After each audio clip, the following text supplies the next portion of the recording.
जय हिंद दोस्तों। आज का जो जमाना है वो एआई का जमाना है। मशीन लर्निंग की बात कर लो, रोबोटिक्स की बात कर लो, जैसे कि भाई कोई भी पिक्चर बनानी है, चैट जीपीटी जेमिनी में डाल दी, वीडियो एडिट वगैरह करना है, स्क्रिप्ट वगैरह करना है, बहुत से काम है जो आजकल रोबोटिक्स एआई मशीन लर्निंग वगैरह कर रहा है। एक प्रॉब्लम है जो भाई साहब अभी तक सॉल्व नहीं हुई है और वो है पार्किंग की प्रॉब्लम। आप दिल्ली के किसी भी कोने वगैरह में चल जाओ, भाई साहब पार्किंग ही नहीं मिलती है। हो जाए तो भैया टो करके ले जाते हैं, फिर पार्किंग इतनी महंगी हो जाती है। अब एक कंपनी है जो इस प्रॉब्लम को भी अपने रोबोटिक्स के साथ सॉल्व कर रही है। कंपनी का नाम है सोतेफिन भारत। अब भाई सबसे बड़ी बात क्या है, लोगों ने पूछा कि भाई आप एसएमई आईपीओ पर भी वीडियोस बनाइए, तो आज सोतेफिन भारत एसएमई आईपीओ जो आ रहा है उसके डिटेल्ड एनालिसिस करने वाले हैं।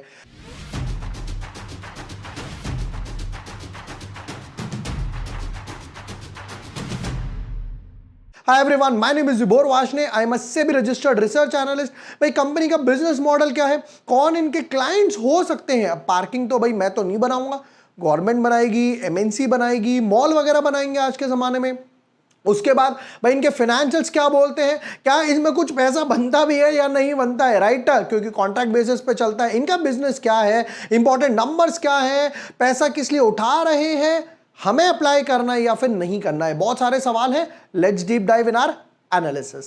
But yes, before moving ahead, अगर अभी तक आपने चैनल सब्सक्राइब नहीं किया है या न्यू यूजर हो तो दोस्तों यहां पर मैंने एसबीआई एएमसी के डिटेल एनालिसिस डाल दिए। यहां पर काफी सारे सवाल आए थे कि भाई शेयर होल्डर कोटा से रिलेटेड, उसके लिए मैंने सेपरेट वीडियो बना दिया है, तो आप ये वीडियो भी यहां पर देख सकते हो।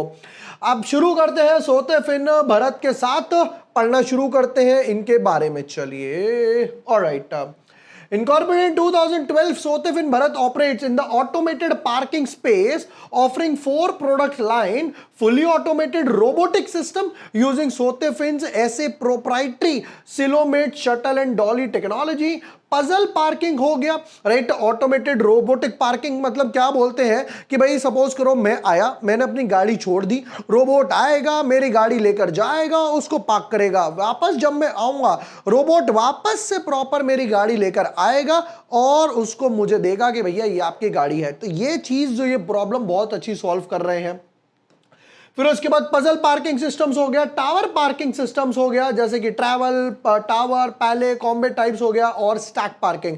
अब देखो आप बड़ी बड़ी हाई राइजिंग सोसाइटीज वगैरह देख लो, बना देंगे 20, 30, 50 माले बना देंगे, पार्किंग तो आप ग्राउंड फ्लोर पे या बेसमेंट 1 और 2 पे बना पाओगे। अब ये वहां पर भी प्रॉब्लम सॉल्व कर रहे हैं। कैसे? पहले तो टावर पार्किंग सिस्टम से, फिर उसके बाद स्टैक पार्किंग सिस्टम से, जहां पर आप देखते हो एक के ऊपर एक गाड़ी, एक के ऊपर एक गाड़ी, तो 3, 4, 5 गाड़ियां ऐसे लग जाती हैं, और फिर उसके बाद उन गाड़ियों को भैया मशीन के थ्रू ऊपर और नीचे लगाया जाता है। अब ये एक अच्छी बात है।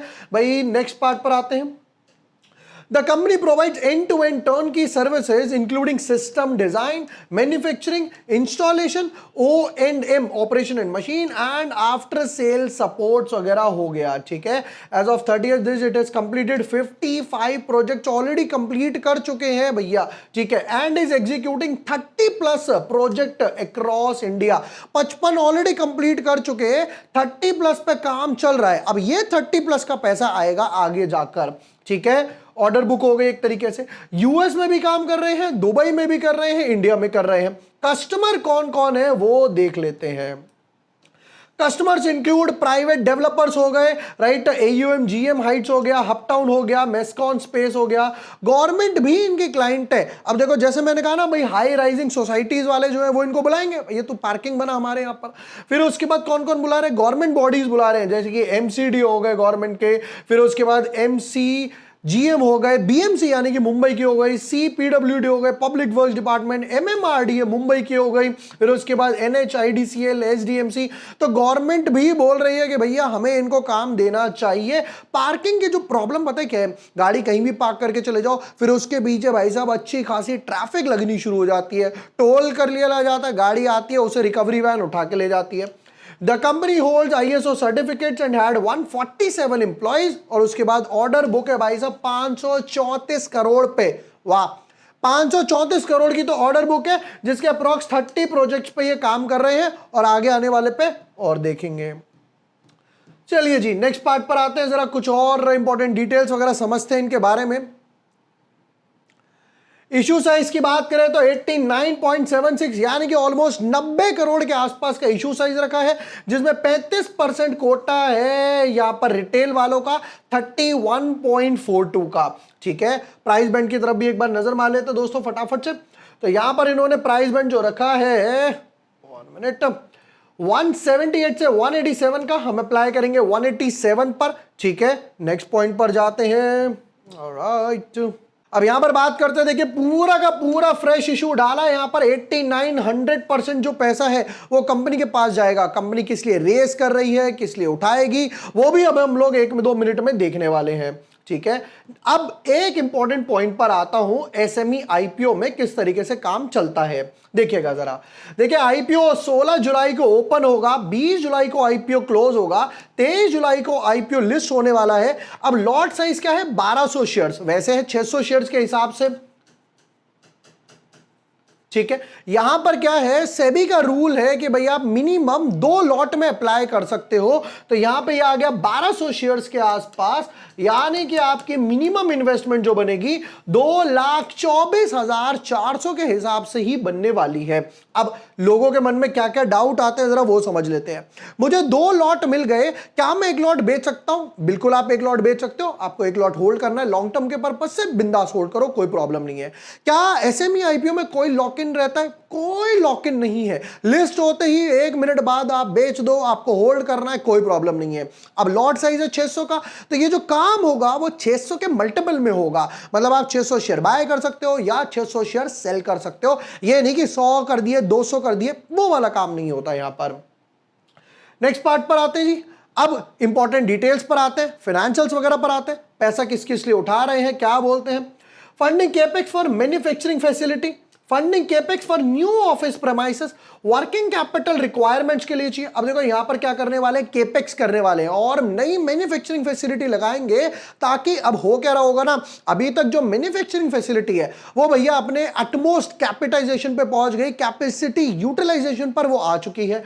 तो उन्होंने कहा भैया हमारी ऑर्डर बुक 500 करोड़ के आसपास खड़ी हुई है, इसे कैसा पूरा करें, एक काम करो नई यूनिट लगाओ। तो अब ये नई यूनिट लगा रहे हैं, नए ऑफिस देखने वाले, वर्किंग कैपिटल के लिए चाहिए।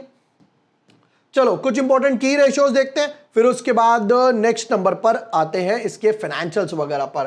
फाइनेंशियल से ना बहुत सी चीजें क्लियर हो जाएंगी। रिटर्न ऑन इक्विटी की बात करें 26.98 यानी कि almost 27। Return on capital employed हो गया 33, नंबर अच्छा है।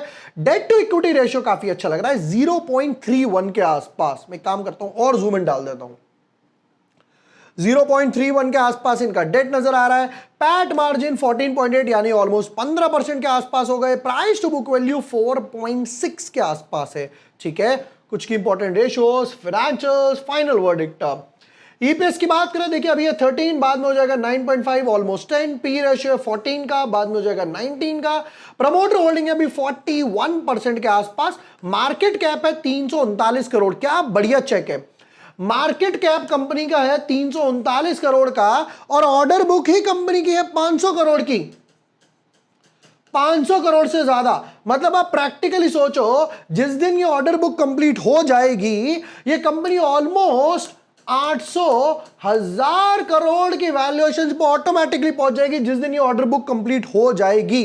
क्यों? क्योंकि उसके टाइम क्या होगा, आपकी सेल्स तो बड़ी बड़ी, प्रॉफिट भी बढ़ा, मेन बात है आपकी वैल्यूएशंस बढ़ जाएगी। ये इंपॉर्टेंट पॉइंट है। अब इंपॉर्टेंट रेशियोज के बाद नंबर्स भी देखने जरूरी है कि भाई जो मैंने स्टार्टिंग में बोला, क्या इसमें पैसा बन भी रहा है या नहीं बन रहा, किस तरीके से काम चल रहा है। तो ये आगे नंबर्स वगैरह, नंबर्स पे जरा ध्यान देते हैं। तो रेवेन्यू की बात करते कहते जी 56 करोड़ के आसपास का रेवेन्यू है, ये हो गया 94 करोड़ के आसपास और ये और बढ़ के हो गया 118 करोड़ के आसपास, यानी कि रेवेन्यू तो यहां पर इनका डबल हो गया। नेट प्रॉफिट की बात करें तो पहले था भाई 6 करोड़ के आसपास, यानी कुछ 10-11% का नेट प्रॉफिट, नेट मार्जिन था इनफैक्ट आई शुड से। फिर उसके बाद ये हो गया 11% के आसपास यानी 12-13, अब हो गया 17% के आसपास यानी कि 15%। मतलब कि इसको ऐसे समझ समझते हैं। पहले जहां पर हम 100 रुपए की सेल्स पर कुछ 10 रुपए कमा रहे थे, अब वहीं हम 100 रुपए की सेल पे 15% कमा रहे हैं। हमारे पैट मार्जिन बढ़ गए। पैट मार्जिन बढ़ गए यानी कि आपका एक आई शुड से मार्जिन बढ़ गए, यानी कि आपने एक्सपेंसेस कंट्रोल कर लिए, अपना थोड़ा सा दाम बढ़ा दिया कि भैया अब ये जो बिल्डिंग बनेगी, इसमें जो पार्किंग बनेगी, अब मैं उसका इतना पैसा लूंगा। अब मार्जिन बढ़ने से क्या है, 10, 10 का 12, 12 का 15, 15 का आगे जाके 18 और 20, 22 तक भी धीरे धीरे धीरे धीरे जा सकते हैं। जिस तरीके से आप देख रहे हो मुंबई में डेवलपमेंट वगैरह हो रहा है, दिल्ली में डेवलपमेंट हो रहा है, गवर्नमेंट इनके भाई साहब ऑर्डर दे रही है, तो ये एक अच्छी बात है। और इसी तरह बात करें तो पहले थी 18 करोड़, ये रिड्यूस हो गई 12 करोड़, ये हो गई 24 करोड़ के आसपास। फिर भी डेट टू इक्विटी रेशियो 0.31 के आसपास है, यानी कि बोरोइंग्स के हिसाब से रिजर्व्स आपका कुछ 75-80 करोड़ के हिसाब से आप आराम से रिजर्व्स लेकर बैठे हुए हो। ठीक है, फिर ये ग्राफिकल रिप्रेजेंटेशन वगैरह आ गए इनकी, किस तरीके से रेवेन्यू ऊपर की तरफ जा रहा है, किस तरीके से इनका नेट प्रॉफिट जो है, स्टाफ ग्राफ देख रहे हो बिल्कुल स्ट्रेट लाइन में अपवर्ड्स ग्राफ चल रहा है 45 डिग्री में। ये काफी अच्छे एक नंबर्स बयां कर रहे हैं। अब देखिए फाइनल वर्डिक्ट पर चलते हैं। देखो एक अच्छी बात क्या है, जहां पर पोर्ट्स वगैरह हो गए, जहां पे कंटेनर्स वगैरह पार्क करने हो गए, वहां पर भी काम कर रहे हैं भाई। जहां पर अभी तक प्रेजेंटली 3 के हिसाब से चल रहा है, ये कह रहे हैं हम 20 के हिसाब से बनाएंगे। एसेट्स की बात करें तो भाई साहब एसेट्स भी डबल हो गए, रेवेन्यू वगैरह भी डबल हो गया। सबसे मेन बात क्या है भाई, प्रूफ ऑफ कंसेप्ट की बात करते हैं भाई। नया नई चीज है, इंडिया में आई है, रोबोटिक्स वगैरह से रिलेटेड है कि भाई मेरी गाड़ी को कोई प्रॉब्लम वगैरह तो नहीं हो जाएगी। अब प्रूफ ऑफ कंसेप्ट बिल्कुल क्लियर है, क्यों? क्योंकि गवर्नमेंट इनको काम दे रही है, बड़े बड़े बिल्डर्स वगैरह हो गए वो इनको काम दे रहे हैं। अब देखो दुबई में कर रहे हैं, यूएस में कर रहे हैं, इंडिया में ऑलरेडी कर रहे हैं स्विस जेवी के साथ, जेवी यानी कि जॉइंट वेंचर वगैरह के साथ, राइट। 4 साल से प्रॉफिटेबल है, जो हम लोगों ने ऑलरेडी देख लिया। 6 करोड़ का प्रॉफिट 17 करोड़ के आसपास हो गया, मतलब रेवेन्यू जो है वो डबल हुआ, बट प्रॉफिट जो है वो ऑलमोस्ट 3x के आसपास हो गया। प्री आईपीओ में काफी अच्छे इन्वेस्टर्स वगैरह हैं, बड़े बड़े इन्वेस्टर्स वगैरह हैं, उन्होंने भी यहां पर एक अच्छी खासी आईपीओ में, मतलब प्री आईपीओ जो बोलते हैं ना, प्लेसमेंट वगैरह लेना, वो भी एक अच्छा खासा लिया है। तो काफी अच्छे नंबर जो है वो फैक्टर पॉजिटिव दिखाई दे रहे हैं। अब आता हूं फाइनल वर्डिक्ट वगैरह पर। ऑलराइट, ओवर सब्सक्रिप्शन की बात कर लेते हैं, लिस्टिंग इन की बात कर लेते हैं, लॉन्ग टर्म की बात कर लेते हैं। भाई देखो अगर आपको लॉन्ग टर्म के लिए अप्लाई करना है तो डेफिनेटली कर सकते हो। रीजन क्या है भाई, 300 करोड़ की मार्केट कैप, 500 करोड़ की ऑर्डर बुक, जिस दिन ये ऑर्डर बुक कंप्लीट होगी 17%, 18% के पैट मार्जिन से भी अगर 15% तो एग्जिस्टिंग चल ही रहा है, तो यानी कि आपके पास अच्छा खासा प्रॉफिट, 75-100 करोड़ का प्रॉफिट तो आपके पास बैठा हुआ है उस ऑर्डर बुक पे ऑलरेडी। उस 100 करोड़ का प्रॉफिट यहां पर 2-3 साल में अगर आगे जाके चर्न हो जाता है तो समझ जाओ कंपनी की वैल्यूएशंस कितने मल्टीपल एक्स में बढ़ जाएगी। तो लॉन्ग टर्म हो गया। अब ओवर सब्सक्रिप्शन की तरफ आता हूं, समवॉट अराउंड में यहां पे 10-20x के आसपास ओवर सब्सक्रिप्शन एक्सपेक्ट करूंगा। लिस्टिंग इन की बात करते हैं भाई, देखो मार्केट थोड़ा सा वोलेटाइल है, जो आप ऑलरेडी देख रहे हो, ट्रम्प कभी कुछ, स्टेट ऑफ हॉर्मस वगैरह। यहां पर जो मैं लिस्टिंग इन एक्सपेक्ट करूंगा वो 10-20% के आसपास लिस्टिंग इन वगैरह रहने वाले हैं। दोस्तों नई टेक्नोलॉजी है, रोबोटिक्स में है, ऑर्डर बुक स्ट्रॉन्ग लग रही है, नंबर्स अच्छे खासे प्रेजेंट करे हैं, 6 करोड़ से 17 करोड़ के आसपास, पैट मार्जिन भी बढ़ा, एसेट्स डबल हुए, रेवेन्यू वगैरह डबल हुआ। मैं पर्सनली सोते फिन भारत आईपीओ, और आई शुड से सोते फिन भारत एसएमई आईपीओ में डेफिनेटली अप्लाई करने वाला हूं। वीडियो पसंद आया हो share with your friends, like and subscribe. Thank you for watching the video, lots of love.